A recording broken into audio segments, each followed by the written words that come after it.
Ce n'est pas une question de génération, ce n'est pas une question d'âge. C'est ce que tu m'avais dit au moment de la préparation. Alors, je te présente, Stéphane.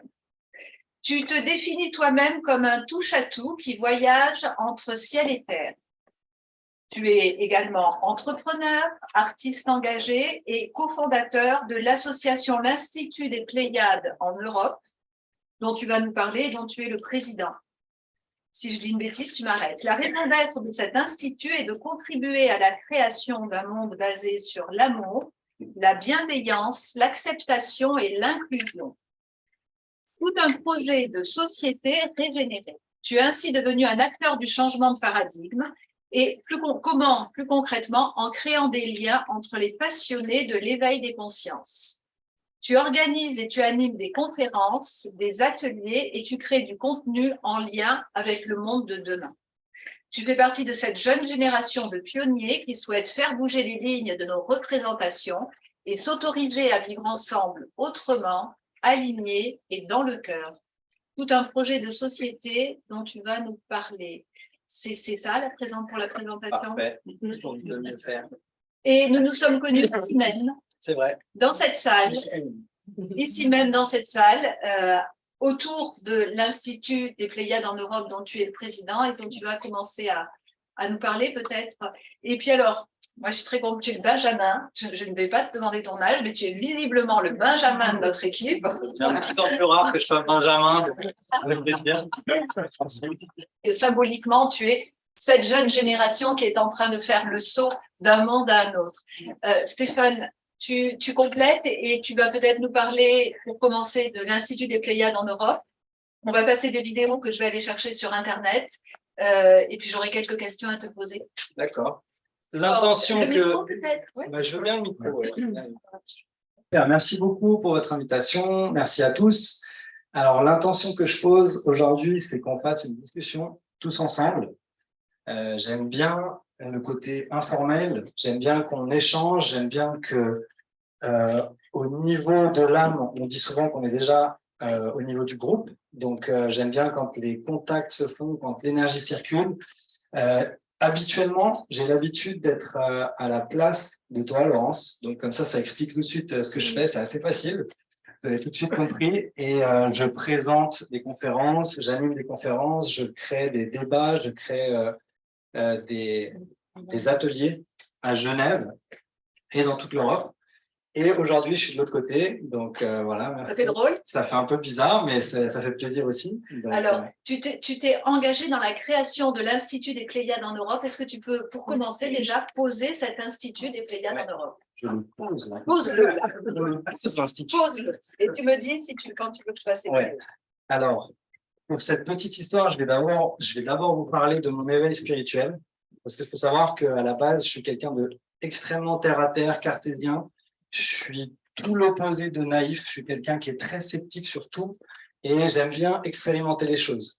Donc ça, c'était... Et en plus, j'ai fait école de commerce, donc voilà. Ça, c'est mal parti. Focalisé, voilà. Ah, c'est cuit. Ouais, finance en plus. Aïe. Si je l'ai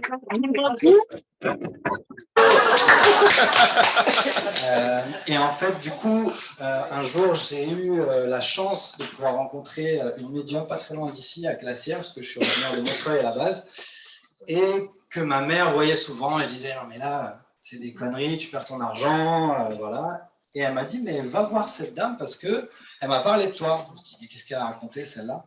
Donc, je me suis dit, on va finir idiot, je vais aller voir ce qu'elle peut me raconter, cette dame. Et là, j'ai vraiment été abasourdi, parce qu'elle m'a donné énormément d'informations sur mon passé, mon présent, mon futur, des choses qu'elle ne pouvait pas savoir autrement qu'en se connectant à quelque chose que je ne connaissais pas. Et comme je suis quelqu'un quand même de très curieux, malgré mon côté sceptique, j'ai voulu aller explorer à fond ce monde. Et en fait, j'ai réalisé que plutôt que d'être connecté à une station de radio en permanence, il y en avait une infinité. Et quand j'ai compris qu'il y avait une infinité de stations de radio, j'ai voulu plonger et tout découvrir et tout apprendre. Et à ce moment-là, je me suis dit, alors déjà, j'ai deux problèmes. J'ai un souci de tri de l'information, parce qu'il faut admettre que dans les informations spirituelles, il y a tout et n'importe quoi. Donc, c'était mon premier problème. Et le deuxième problème, c'est que j'étais complètement solo. J'avais l'impression, en tout cas, d'être complètement solo. C'était, je pense, il y a à peu près 18 ans. Wow. Et en fait, je me suis dit, mais il y a bien des gens qui sont en train d'écrire ces articles sur Internet, mais où ils sont, quoi. Je cherchais et quand je parlais de ça, on se faisait bâcher, on nous prenait, enfin, on me prenait pour un fou, pour un illuminé. Je pense que beaucoup d'entre vous ont pu vivre ça. Et donc, du coup, il y a eu un peu une traversée du désert pendant un an. Et ces deux constats-là ont fait que j'ai eu cet élan, cet engagement pour créer l'Institut des Pléiades. Entre-temps, je suis allé au Brésil, donc ça m'a fait plaisir d'entendre Déborah tout à l'heure, si elle nous voit, elle nous entend. Et au Brésil, il y a un lieu à Recife qui s'appelle l'Institut des Pléiades, où il y a un petit monsieur, un petit pépé très gentil, qui m'a accueilli chez lui dans sa forêt, et en fait qui a ce lieu de vie très familial où on peut se retrouver, apprendre sur la conscience, apprendre sur les mondes subtils, apprendre sur l'invisible, apprendre sur les soins, et faire des cérémonies. Et en fait, dans ce contexte-là, ça m'a fait tilt. J'ai eu envie de ramener une parcelle de ça à Genève d'une manière légèrement différente et de créer une plateforme qui permette que les gens puissent se rencontrer et échanger. Si vous avez des questions, n'hésitez pas. Hein. On n'a même pas besoin d'attendre la fin. Vous pouvez lever la main, dire... Pour les personnes à distance, à travers le chat. Y compris pour les gens qui pensent que je dis n'importe quoi, n'hésitez pas. Juste une question. Oui. Je n'arrête pas d'entendre parmi les personnes qui sont dans leur axe, Ouais. Ils vivent tous en Suisse. Ah oui, bah faut venir. Non, c'est vrai qu'il y a une ouverture intéressante en Suisse. Après, bon, moi, je suis originaire de Montreuil, juste à côté, donc j'ai un peu les deux côtés. Ce que je disais à quelqu'un tout à l'heure, des fois, je suis dans la montagne en Haute-Savoie, et puis des fois, je suis dans les HLM du 93, donc voilà, ça me va très bien. Et donc, ouais, mais c'est vrai qu'en Suisse, il y a un intérêt. Il y a un intérêt, il y a plus d'ouverture, plus de tolérance vis-à-vis de tout ça. Et c'est les Suisses, si Isabelle nous écoute, je ne sais pas si elle confirme ou pas, mais je trouve que les Suisses ont un côté très pragmatique, on le dit souvent, et c'est hyper intéressant en comparaison avec les Français. Les Français, on a un peuple latin beaucoup dans les émotions, donc quand on va nous parler de quelque chose qui ne nous va pas ou qui ne nous convient pas, on va tout de suite être en réaction, alors que peut-être qu'en Suisse, il y a ce côté un peu plus, ok, bon, j'écoute, ça me paraît un peu bizarre, mais pourquoi pas, on peut aller creuser en fait. Et ça, c'est intéressant dans le domaine spirituel. Du coup, voilà, donc c'est la genèse de pourquoi j'ai voulu créer cet institut. Donc au début, je suis allé à Ikea, j'ai ramassé 10 chaises, je suis allé dans une salle et puis j'ai invité le fameux chaman brésilien qui s'appelle Eduardo Rocha. Et on a fait une première conférence, ça c'était en 2015. Et voilà, depuis ça a évolué, on a intégré de nouvelles personnes, on a monté sur des événements plus grands. Et là, depuis 2 ans, on se développe vraiment sur la partie digitale, donc aussi sur les vidéos, les interviews, la création de formats originaux un peu new school. Donc, je pense que ça peut être le bon moment de... Et alors, juste, j'ai une question. Dans ton parcours, il n'y avait pas un voyage en Inde qui a été important? Ah si, oui, il y a eu beaucoup de voyages aussi. Tu m'avais dit ça. Ouais, c'est vrai. Il y a eu un voyage en Inde où j'ai rencontré, en fait, c'était à la fin de mes études, donc j'étais promis à devenir auditeur financier. Donc c'est vraiment le Graal quand on est en école de commerce. Dans certaines écoles de commerce, c'est vraiment la voie royale comme on le présente. Et entre-temps, j'avais commencé à m'intéresser à tous ces sujets de façon très profonde. En fait, j'étais tombé directement dans la théosophie, dans le channeling, dans la communication avec les anges. J'avais déjà pris des cours de médiumnité, donc c'était quand même tombé très, très, très fort, très vite, on va dire. Et du coup, là, ça a un peu les fils qui sont un peu touchés, quoi. Je me suis dit, qu'est-ce que je vais faire de mon écran? Et là, en Inde, donc, c'était à Varanasi, où j'ai rencontré quelqu'un qui est devenu après un mentor qui m'a dit, mais regarde, tu as le spirituel, tu as le business, qu'est-ce qui se passe quand tu réunis les deux? Quand tu mets les deux ensemble, pour les fans d'Alice Bailey, je crois qu'il y en a ici, c'est l'énergie du 7e rayon, donc vraiment le haut et le bas se rencontrent. Et en fait, quand on m'a dit ça, j'ai dit, bah ouais, c'est ça. Donc c'est parti, on y va, direction PwC en Suisse, et essayer tant bien que mal de trouver la spiritualité à travers cette mélasse de nombre. Et en fait, je pense que c'est possible et c'est en lien avec le thème d'aujourd'hui, citoyen conscient. Alors, la vidéo de présentation? Oui. Je partage. Et là, je ne vais pas dans les vidéos, je vais sur Safari et c'est laquelle? Alors, ça va être celle-là.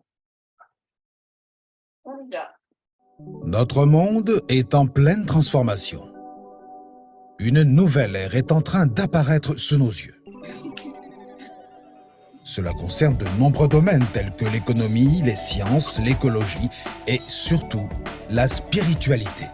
L'humanité a atteint un moment critique dans son évolution et il est temps de franchir un cap. Selon nous, c'est grâce à l'éveil des consciences que nous franchirons ce cap ensemble. Quelle est notre place dans ces changements sans précédent? Comment pouvons-nous participer activement à ces transformations? L'Institut des Pléiades en Europe a été créé pour échanger et expérimenter en groupe au sujet de ces questions. Et pourquoi pas apporter des éléments de réponse ensemble. Nous tentons de nous placer en première ligne d'une expérience passionnante. Elle consiste à bâtir une nouvelle ère plus consciente. Nous organisons des conférences, des rencontres et des ateliers sur ces sujets à Genève et dans toute l'Europe. Alors, êtes-vous prêts à poser les premières pierres?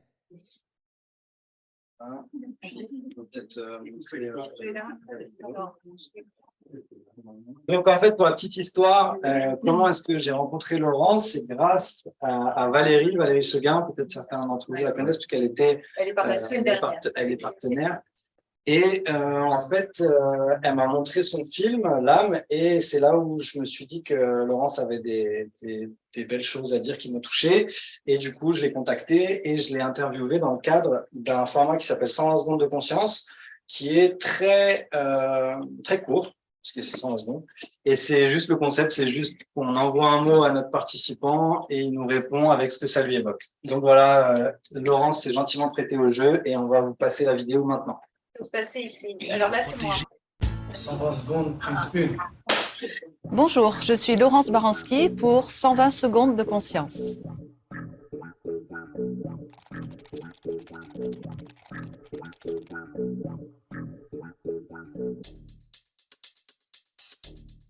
C'est faire ensemble, c'est 1 + 1 = 3, l'intelligence collective. C'est être ensemble en interaction et créer quelque chose d'autre, un autre qu'on ne connaît pas à l'avance.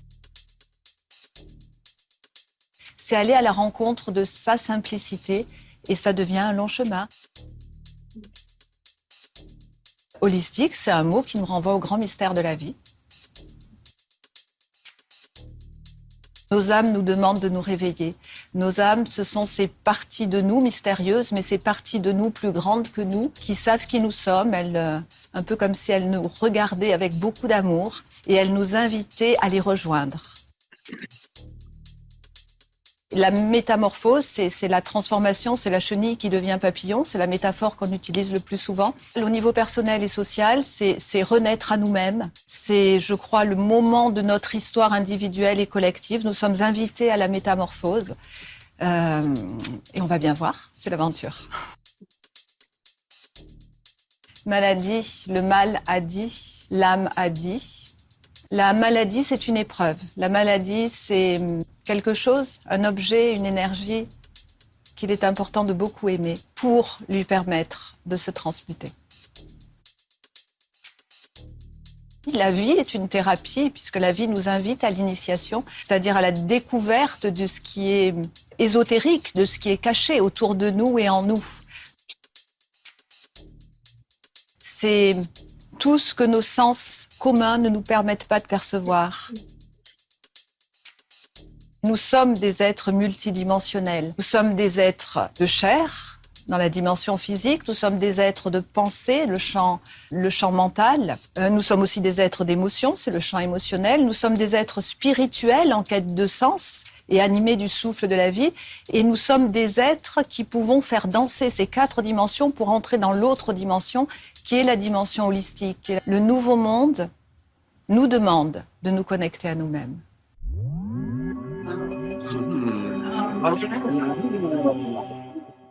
Et bravo à elle, parce que c'est pas si facile que ça de réussir à résumer en quelques mots des concepts aussi vastes. Alors, Bon, je vous avoue qu'on a coupé 45 minutes. Non, je rigole.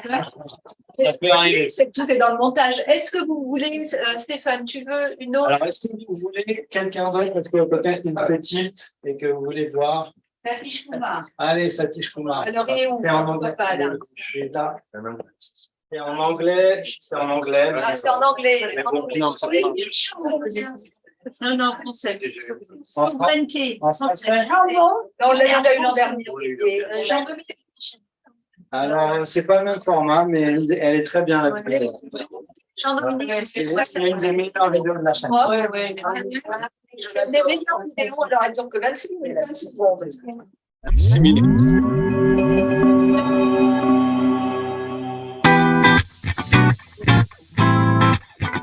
Question, Jean-Dominique, c'est, selon toi, quelle est la clé pour un éveil des consciences? Merci pour la question.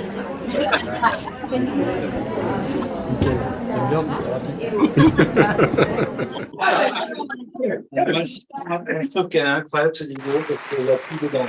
Là, c'est une blague, il faut c'était drôle, mais. C'est drôle, il y a du silence, il y a de la respiration, il y a de l'espace.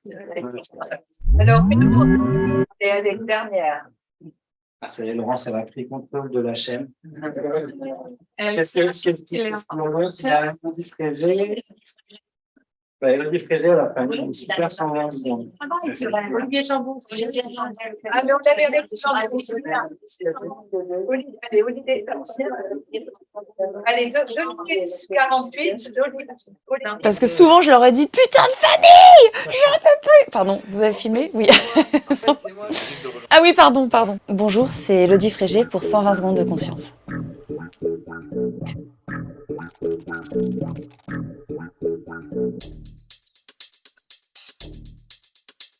Méditation, difficulté pour moi. Je cherche encore où est mon point méditatif, sûrement par là et par là. Donc moi je pense que je suis quelque part une fille très déconcentrée et une fille très concentrée parce que je suis très intense. Si t'attendais pas à cette réponse. Souvent je me déconcentre de mon point de mire et la méditation apparemment serait la seule chose qui pourrait me sauver. Je dirais que c'est ce qui tient le corps physique debout, en fait, qui le fait vibrer, quoi, c'est le vivant. Enfin, c'est ce qui rend vivant une matière inerte. Je dirais que c'est ce qui fait que je suis un tout, je suis le tout et j'appartiens au tout. Je pense que l'ancestralité, c'est ce qui nourrit notre incarnation actuelle, ici et maintenant, et qui peut être de l'ordre génétique, mais qui peut être aussi de l'ordre spirituel, émotionnel et cosmique. C'est construire, reconstruire, se relever et aussi générer, donner naissance. Ma nature a fait que je suivais bien plus mon intuition et mon instinct que des routes toutes tracées ou des devoirs à accomplir parce que c'était mieux. Je me dis qu'on choisit de s'incarner dans une famille et à un endroit pour faire évoluer notre âme, quoi, notre esprit. Moi, sur scène, comme beaucoup, mais on en parle peu, je sens que je rentre en transe et que il se passe quelque chose d'assez puissant, quoi, qui me permet d'ouvrir certaines parties de ma conscience. C'est là, c'est naturel, c'est un fluide, c'est une énergie qui va de soi à soi et qui va vers l'autre. Je ne fais pas à l'autre ce que je n'ai pas envie qu'on me fasse, et ben je lui fais aussi ce que j'ai envie qu'on me fasse, quoi. C'est ça l'amour. C'est un échange. C'est ce qui se passe maintenant. Voilà. Stéphane, combien de vidéos avez-vous réalisé? Combien d'interviews? Une centaine à peu près. Et là, il y en a pas mal qui vont sortir. On a eu un gros travail de montage à faire, parce qu'on a eu beaucoup de contenu. Et là, on va distiller ce contenu-là l'année prochaine. Donc voilà, vous pouvez rester connecté à la chaîne. La suite des Pléiades. Alors, si tu es là, c'est pour cet engagement, c'est pour ce témoignage, mais c'est aussi parce que du coup, à travers cette activité qui est la tienne, ça fait combien de temps maintenant? Depuis 2015. Depuis 2015, donc depuis 7 ans. Et en interviewant toutes ces personnes, hein, tu dis une centaine de vidéos, plus de personnes interrogées que ça, j'imagine, tu te trouves un observatoire du monde en mouvement, de ce monde qui dit et qui ouvre sa conscience. Qu'est-ce que je vais te poser les questions à l'envers de ce qu'on avait préparé. Qu'est-ce que tu observes? Mais oui, je sais que je Qu'est-ce que tu observes? Comment va le monde et où en est-il au-delà de ce qu'on dit les uns les autres? Où en est-il? Qu'est-ce que tu vois, toi, de cet éveil des consciences, de cette quête de sens? Qu'est-ce que tu observes à travers toutes ces interviews que tu as réalisées et ton expérience de rencontre? Alors, j'ai un ressenti, c'est que le premier mot qui me vient, c'est l'acceptation. C'est de plus en plus accepté et ça fait chaud au cœur. Il y a cette phrase qui dit que toute idée révolutionnaire passe d'abord par le statut de dangereux, puis de ridicule, puis enfin accepté comme une évidence. Et en fait, là, je sens vraiment que le côté dangereux, le côté ridicule, c'est bon, on a mangé, on va dire les choses gentiment, parce que pour revenir au cabinet PwC, quand on est là-bas et qu'on commençait il y a 10 ans à parler de ça, ça faisait un peu bizarre. Et là, aujourd'hui, en entreprise, là, j'ai une conversation sur l'astrologie, assez profonde sur l'astrologie la semaine dernière. Donc, j'ai l'impression vraiment qu'on est dans cette phase de basculement entre ridicule et accepté comme une évidence, en fait. Et je pense que c'est pour ça qu'on est tous là, et vraiment pour réussir avec nos petits bras matériels dans ce monde tous les jours, de réussir à tout doucement réussir à faire basculer l'idée de ridicule à accepter. Et ça passe par plein de moyens différents. Et je pense que chacun a son filtre, son spectre d'outils pour passer de l'un à l'autre. On est en train de passer de ridicule à accepter. Est-ce que tu vois que ça change? C'est uniquement au niveau de l'idée, de l'autorisation à dire des mots, ou est-ce que tu sens qu'il y a des choses qui changent en termes de pratique? Déborah, très engagée sur le périmètre qui est le sien, des réseaux internationaux, nous donner des illustrations concrètes. Est-ce que toi, dans le monde qui est le tien, tu vois qu'il y a des débuts de transformation de pratique, d'intention, de priorité, ou ça reste essentiellement au niveau du dire pour l'instant? Non, je pense que ça se voit au jour le jour. Il y a plein d'exemples en termes de méditation, en termes d'artistes aussi, d'artistique. Ça, c'est un domaine qui me parle vraiment particulièrement. Je pense que dans le futur, enfin j'espère en tout cas, c'est mon vœu le plus cher, c'est que dans le futur, les artistes seront un peu les prêtres de la nouvelle philosophie, parce qu'ils arrivent à nous toucher au plus profond de nous-mêmes, sans passer par tous les filtres, par toutes les couches de l'oignon. Et je pense que ça, on le voit même dans un monde où à la base il y avait tout ce poids du matérialisme, l'obscurité, si on peut dire ça comme ça. On voit qu'il y a une lumière qui est en train de pointer le bout de son nez. Et ça, je pense que c'est très concret. On peut tous le ressentir. D'ailleurs, on a interviewé une auteure qui s'appelle Aude Pacta-Didier. Je ne sais pas si certains d'entre vous la connaissent. Elle gagne vraiment. On l'a invitée souvent. Ah, tu l'as invitée? Super. Ouais. Elle est incroyable, cette femme. Moi, je l'appelle l'oracle. C'est-à-dire que quand on sait plus trop où on en est, on va écouter ce qu'elle dit. Elle est tellement alignée, c'est incroyable. Et du coup, Aude Pacta-Didier. Aude, O-D-E, plus loin, P-A-C-T-A-T et Didier. On a une vidéo qui va sortir bientôt, là, ce mois-ci. On l'a interviewée et elle parle vraiment, son thème, c'est la métamorphose. C'est l'ère du Verseau, donc avec toute la partie historique que ça comporte, les changements. Et là, on a fait l'update, parce qu'on l'avait invité en conférence en 2016. Et là, on a fait l'update cette année et ça devient vraiment de plus en plus palpable. Et je pense que même des gens qui ne sont pas forcément intéressés par ces thèmes à la base peuvent le sentir au fond d'eux, parce qu'au final, ça correspond à quoi? Ça correspond à notre essence de qui on est. Donc, n'importe quel humain peut ressentir qu'il se passe quelque chose de grand.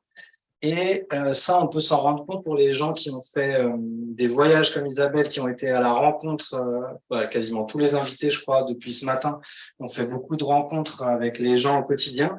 Et n'importe qui, là, j'étais en micro-trottoir à Lausanne le jour où on faisait les tests.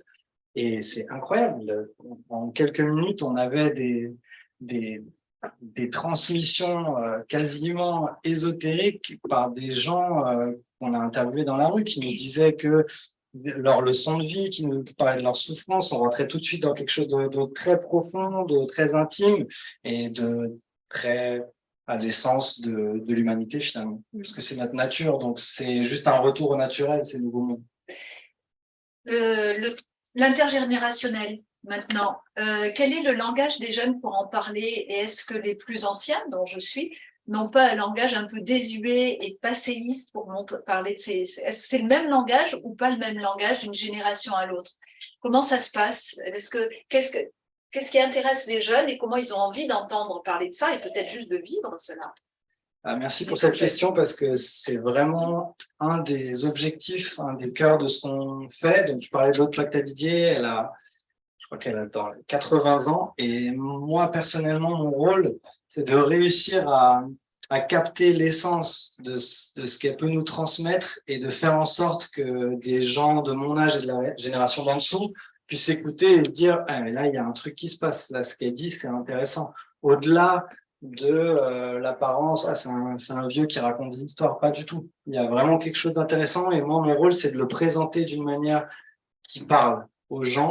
Et c'est pour ça que dans les petites questions qu'on avait échangées, pour moi, l'aspect générationnel, c'est juste une question de forme, en fait. C'est juste sur la forme. Moi, par exemple, je vais être plus souvent sur Instagram. Peut-être que Clémence, là-bas, est plus souvent sur TikTok parce qu'elle a 5 ans ou 10 ans de moins que moi. Donc, voilà. Et peut-être que d'autres... C'est juste une question de quel moyen on utilise pour être au courant de la même information, finalement. Et les vieux sont encore sur Facebook. Et oui, j'avais oublié Facebook. J'avais oublié Facebook, le pauvre petit réseau social qui est en train de péricliter. Voilà. Est-ce que les jeunes sont intéressés par ces sujets-là, par en entendre parler ou par les vivre, ou pas du tout, parce qu'ils sont encore happés par le monde, qui est le monde auquel les études les destinent? Tu vois quoi, toi? Moi, je pense qu'il y a un vrai intérêt vis-à-vis de tout ça.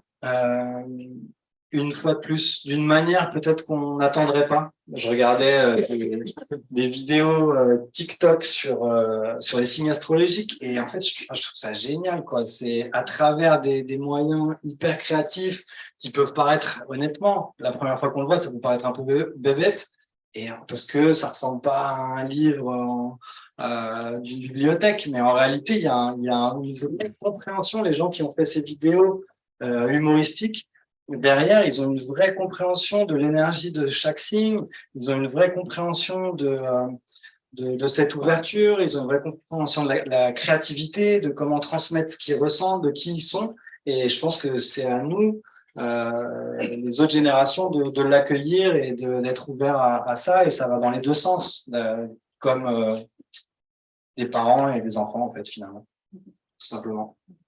Cette journée aujourd'hui s'appelle les rencontres conscience et citoyenneté. Sous-titre, les nouveaux mondes sont déjà là. Conscience et citoyenneté, citoyen conscient, c'est des mots du vieux monde quand même. Comment ils résonnent? Je m'en vais, j'en ai marre de ce... Comment ça résonne pour toi? C'est quoi un citoyen conscient?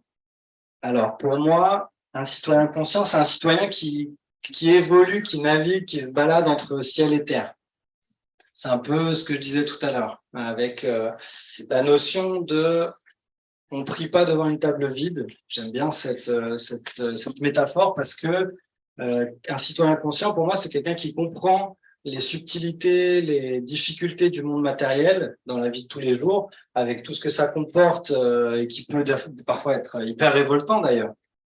On en a parlé un petit peu ce matin, qui comprend tous ces aspects-là, qui les sublime, qui les maîtrise et qui réalise que en plus de tous ces aspects matériels, il y a un autre monde qui est juste à côté de nous, qui est magnifique, qui demande qu'à être découvert, qui est un monde invisible, qui est un monde plus subtil, qui est un monde qui nécessite de l'écoute, qui nécessite du silence. Et ce monde, bah, c'est le monde de l'âme ou de l'amour ou de notre dimension. Voilà, ça reste très subjectif, mais en tout cas, il existe.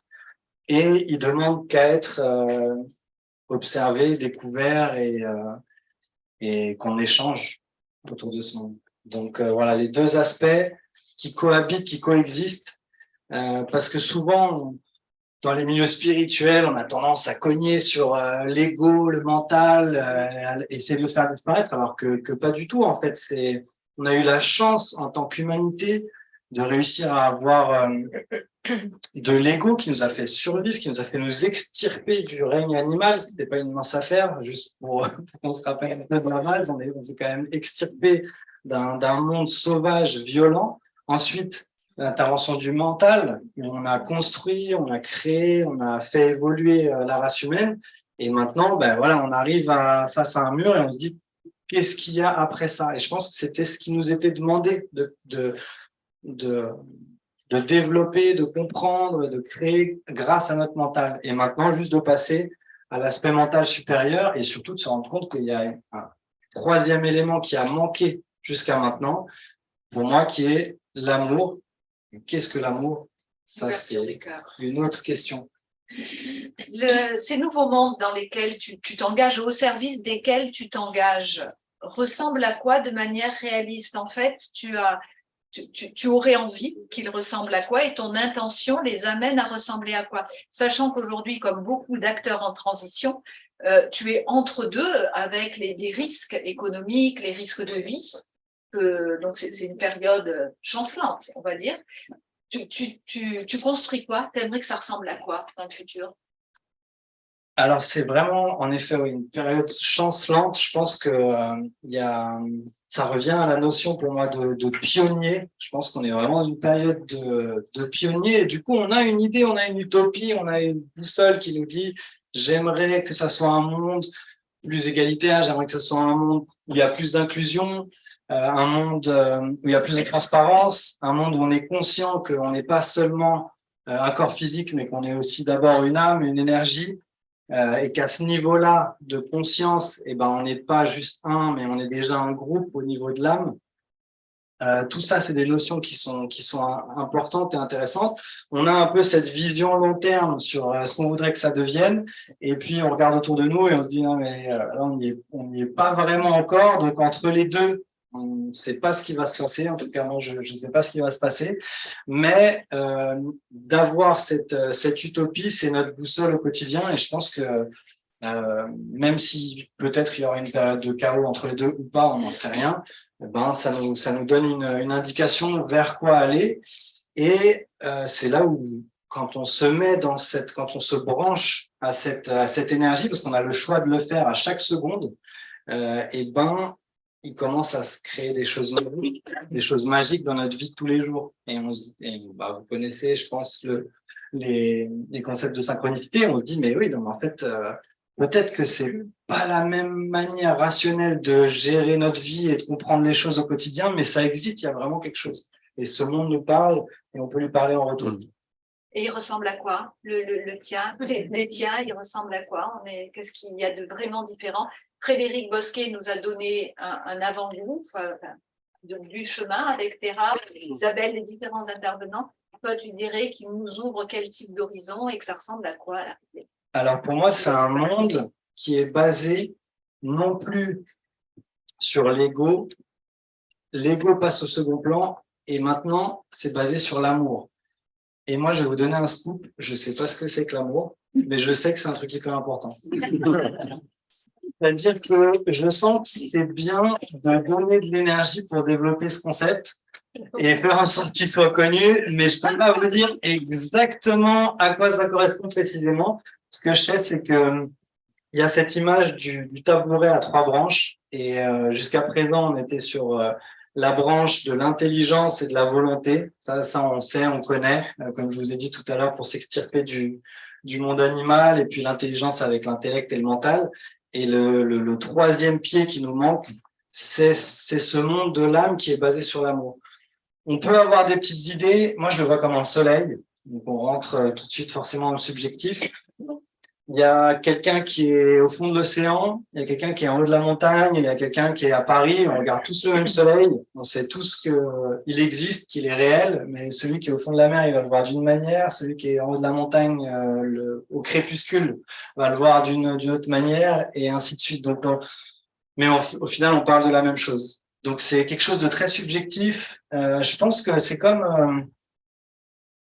c'est Déborah qui parlait comme un ami qui est à côté de nous et qui est sur le chemin. Moi, je le vois aussi. Donc, ça, c'est une belle image. Ou alors, peut-être je le vois comme un petit soleil que je tiens comme ça. Et puis, j'essaye de faire en sorte de le comprendre, qu'il grandisse, de lui parler au jour le jour. Et puis, parfois, je me plante misérablement sur le chemin. Je le laisse tomber limite. Et puis, j'essaye de le ramasser, de le recréer, de le nourrir. Voilà, tout simplement. Merci Stéphane. Stéphane.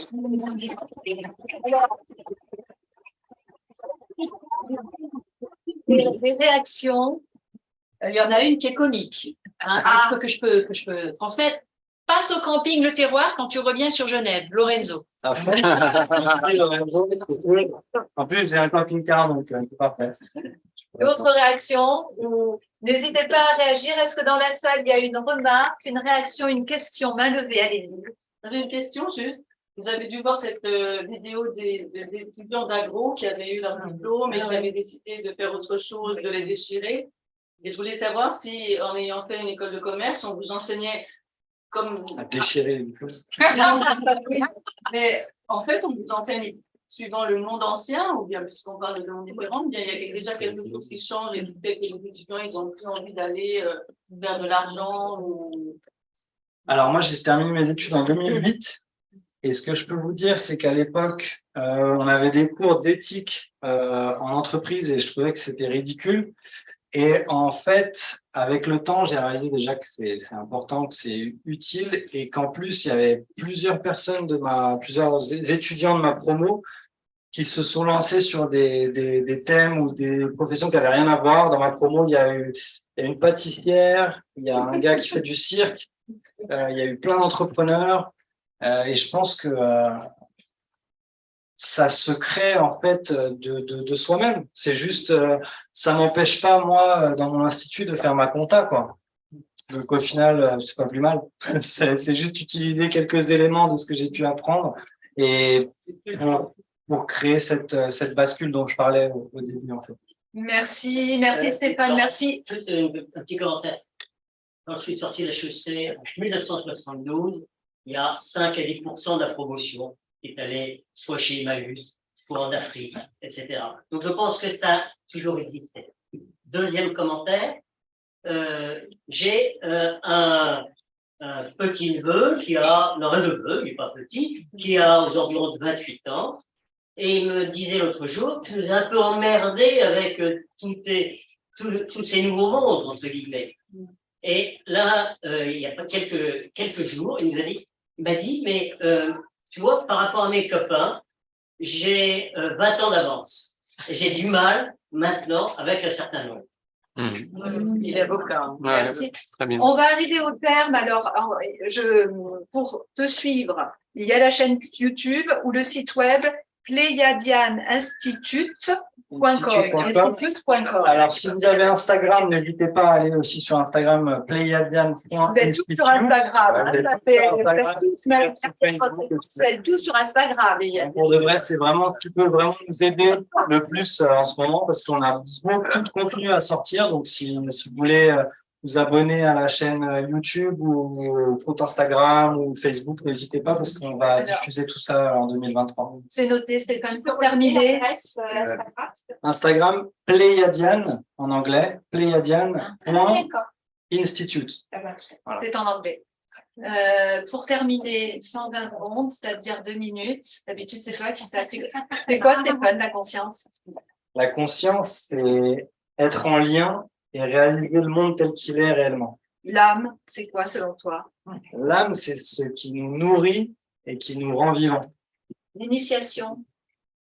L'initiation, c'est le passage vers le secret. Holistique. Holistique, c'est être en lien avec le tout, et le tout est en moi. Les nouveaux mondes. Les nouveaux mondes, et tu te venges, hein, parce que elle se venge de mon 120 secondes de la dernière fois. Les nouveaux mondes sont déjà là. Et pour finir, l'amour. L'amour, c'est celui qu'on choisit ici et maintenant. Ah, merci.